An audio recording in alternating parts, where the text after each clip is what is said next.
So, congratulations to everyone who has secured a rank, irrespective of what position you hold.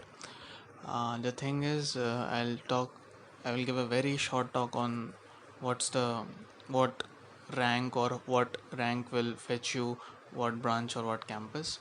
See, any kind of prediction which is based on the previous year data is absolutely holding no relevance this year because the entire criteria has been differentiated.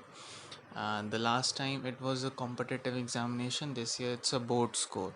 So you see, like the people who have scored 93, 92%, they are around 8,000, 9,000, 10,000 rank. So we see that the entire structure is different this year. So don't go on the last year closing ranks, don't completely depend upon that.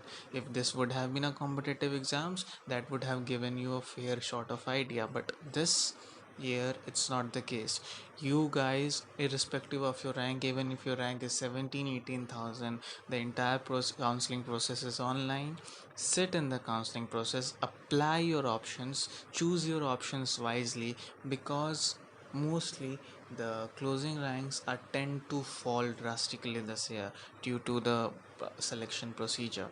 All the best, apply yourselves, and just fill up the options smartly. And so coming to the problem, that why is that the the closing ranks may fall drastically, and why the previous year data is not relevant anymore this year that much, because the ranks were used to be calculated based on a competitive examination, and this year there's a board exam. So that's the first point. But what's happening is, like, the top 500 ranks, the top 500 rank holders are almost the people who have scored more than 98.5 or 99% number.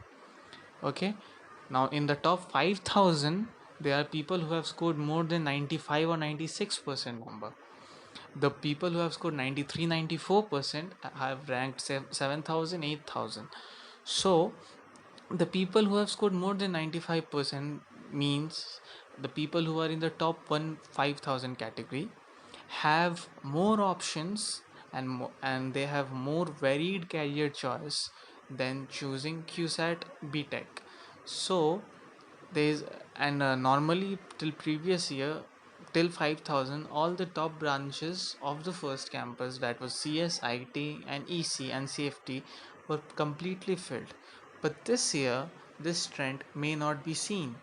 So the point is, that's the thing, because every person who is a top rank holder, or who is in the 5,000 top 5,000, the volume of the people that were there in the last year's admission may not be here, may not be into this year's admission.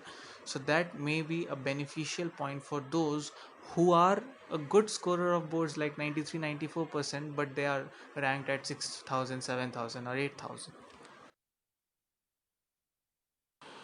Now, coming to the question that what those people should do who have ranked like 15,000, 16,000, or below them, and who are in the last section of this 20,000 rank list, they should uh, really look forward to filling their choices very wisely, and they should keep that in mind, that the second campus is a very perfect option for them. If there is no option left for them, second campus is where they should focus on.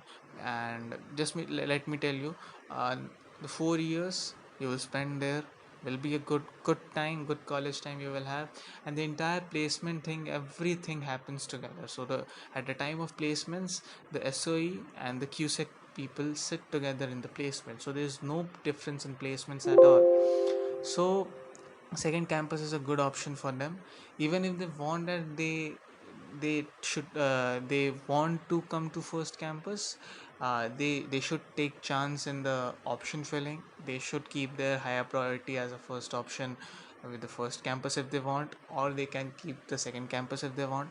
But second campus, don't ignore second campus. That's something which you may regret if you ignore them. Thank you.